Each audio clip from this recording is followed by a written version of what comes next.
It was a cold and unforgiving morning in March 1945, and a pale golden light slowly spread across the snow-covered peaks of northern Italy, casting long shadows over the jagged mountains as if the land itself was holding its breath. From a distance, the world looked peaceful, almost untouched by war, but beneath that silence lay one of the most dangerous and heavily defended regions in Europe. High above those frozen ridges, at nearly 12,000 feet, an American P-47 Thunderbolt sliced through the thin air, its metal body trembling slightly against the cold winds. Inside the cockpit sat Captain William Barnes, his gloved hands steady on the controls, his eyes fixed forward with a level of focus that came only from experience and the understanding that what he was about to attempt had never truly been done before. This was not just another mission. This was something different, something that defied logic, orders, and survival instincts. This was a mission that had already failed 37 times. Buried deep within the mountains ahead of him was a railway tunnel, a narrow, reinforced passage carved into solid rock, barely 40 feet wide at its entrance, yet more valuable than any fortress. For 2 years, Allied forces had tried to destroy it, sending waves of bombers, dropping hundreds of explosives, calculating angles, adjusting altitudes, and sacrificing aircraft in the process. But nothing had worked. The bombs either missed, deflected by unpredictable mountain winds, or exploded harmlessly outside the entrance. Each failure only strengthened the belief among commanders that the tunnel could not be destroyed from the air. It became known among pilots as a cursed target, a mission assigned not with hope of success, but as a grim duty. Many who flew toward it believed they were being sent into a near-certain failure, if not death. Yet the tunnel remained critical. It was the artery that kept German forces in northern Italy alive. Through it flowed ammunition, reinforcements, fuel, and supplies that sustained their defensive lines against the Allied advance. Destroying it would not just delay the enemy, it would suffocate their entire operation in the region. But every previous attempt had proven the same brutal truth. The mountain winds twisted through the valley like invisible currents, pushing bombs off target at the last second, while anti-aircraft guns guarded the entrance like watchful predators, ready to tear apart anything that came too close. It was a perfect defensive combination of nature and engineering, and it had held strong against everything thrown at it. Captain Barnes had studied every one of those failed missions. He had read the reports, examined the flight paths, analyzed the impact zones, and noticed something that others had overlooked in their frustration. Every bomb had drifted in a similar pattern, consistently pulled off course in the same direction. It wasn't random. It was a system. The wind, though invisible, followed a predictable flow through the valley, and once Barnes understood that, the problem no longer seemed impossible. It simply required a different approach. But the solution was not simple. To counter the wind, he needed to reduce the time the bombs spent falling, which meant attacking from a much lower altitude. And that, in turn, meant flying directly into the range of German anti-aircraft fire. It was a deadly trade-off. High altitude meant safety, but no accuracy. Low altitude meant precision, but near-certain destruction. Barnes needed something that could give him both. And that was when he arrived at an idea so unconventional that many would later describe it as madness. He would cut his engine mid-flight. By shutting down the engine, he would eliminate the sound that German defenses relied on to detect incoming aircraft. Without that warning, he could glide silently into the valley, descending at an angle that would minimize the wind's effect while giving him the precision of a low-altitude attack. It would turn his heavily armed fighter into a silent, falling weapon. But the cost of failure was absolute. If the engine did not restart in time, there would be no recovery, no second chance, only a collision with the mountains below. When Barnes presented his plan, it was met with disbelief. Some officers dismissed it outright, calling it reckless, unnecessary, even suicidal. But Barnes remained calm. He explained every calculation, every angle, every detail he had considered. He had practiced engine restarts, studied glide patterns, and memorized the terrain. He was not acting on impulse. He was executing a plan built on observation and precision, and after 37 failures, Command was running out of options.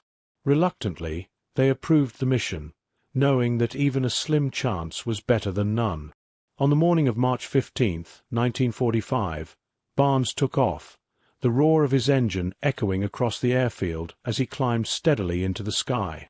The world below shrank into a patchwork of white and grey as he approached the mountains. His instruments glowed faintly in the cockpit, each reading exactly as expected. His breathing was steady, controlled, but beneath that calm was the awareness that he was flying toward something that no pilot had successfully done before. As he reached the designated altitude, he leveled off and looked ahead. The mountains stood like silent guardians, hiding the tunnel within their stone walls. He checked everything one final time. Fuel levels, altitude, wind direction. There would be no second check after this. Then, without hesitation, he reached forward and shut off the engine. The change was immediate and unsettling. The powerful vibration of the aircraft disappeared. The steady roar that had filled the cockpit was gone. The propeller slowed, then stopped entirely. For a brief moment, there was nothing but silence. Not peace, but a heavy, unnatural quiet that pressed against his ears. The aircraft was no longer powered. It was falling, gliding forward through the air, sustained only by its momentum and Barnes's control. Below him, the valley opened up, and the tunnel came into view, a dark scar in the mountainside. No alarms sounded. No guns fired. The Germans had heard nothing. Barnes adjusted his angle slightly, feeling the wind against the wings, correcting his path with careful, precise movements. Every second mattered now. Every adjustment had to be perfect. As he descended past 8,000 feet, then 7,000, then 6,000, the speed of the aircraft increased steadily. The wind grew louder, rushing past the cockpit, but still there was no engine noise to betray him. He tilted the nose downward, converting altitude into speed, preparing for the final approach. The tunnel entrance grew larger in his view, still small, still difficult, but no longer impossible. Then, finally, the German spotters saw him. Alarms erupted across the defensive positions. Anti-aircraft crews rushed to their guns, scrambling to aim at a target that had appeared without warning. The first shells exploded behind him, bursts of black smoke filling the air, but their aim was off. They had expected a different approach, a different sound, a different angle. Barnes was already inside their reaction time. He kept his focus locked on the target. The tunnel entrance now filled his vision. He adjusted slightly to compensate for the wind, remembering every failed mission, every bomb that had drifted too far right. He corrected left, just enough to counter the invisible force that had defeated so many before him. 3,000 feet. The explosions grew closer. The aircraft shook as shockwaves passed through the air. 2,500 feet. The mountain loomed ahead, massive and unforgiving. 2,000 feet. There was no room for error now. No room for doubt. In that final moment, Barnes pressed the release. The bomb dropped cleanly from the aircraft, falling straight toward the tunnel entrance. And instantly, Barnes pulled back on the controls with everything he had. The force slammed him into a seat, his vision narrowing as gravity pressed down on him. At the same time, he reached for the ignition. 1 second, 2 seconds, 3 seconds. The mountain rushed toward him, filling the entire windshield. 4 seconds, 5 seconds. Then the engine sputtered, coughed, and exploded back to life. The propeller spun violently, grabbing the air, dragging the aircraft upward just as it seemed impossible. The plane cleared the mountainside by a matter of feet. Barnes didn't look back immediately. He focused on stabilizing the aircraft, climbing away from the danger. And then, seconds later, the explosion came. It wasn't just a blast. It was a deep, thunderous roar that echoed through the mountains. The bomb had entered the tunnel.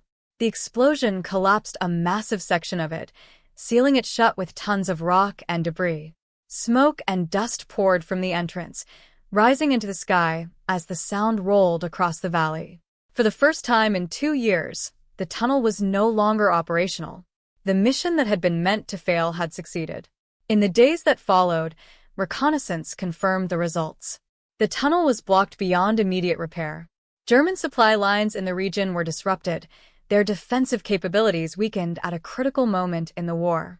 And all of it had been accomplished not by overwhelming force, but by a single pilot willing to think differently, to risk everything on an idea others had rejected.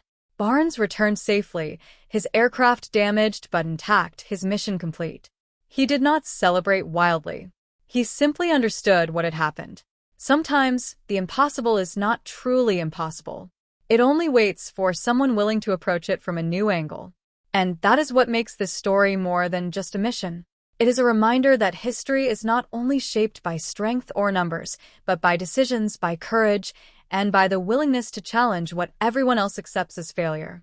Because in that moment, high above the mountains, when the engine fell silent and the aircraft began to glide, everything depended on one choice.